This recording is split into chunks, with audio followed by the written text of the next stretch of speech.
zouden de Nijntje kijken naar Cyril Koppels, Istria van de stad.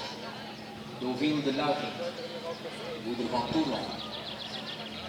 Gevolgd bij Jan van Alken en eigenaar is Staal Apollo.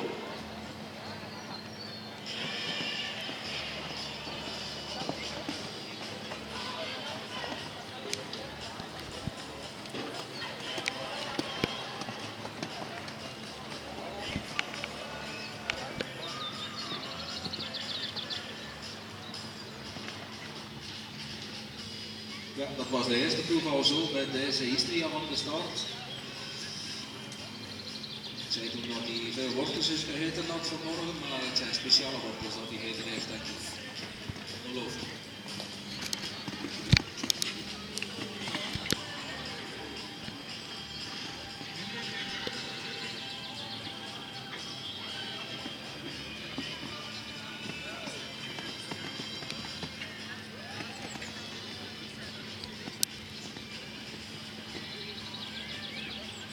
Volgende is het nummer 21, Karin de Laat. Springen er wat over.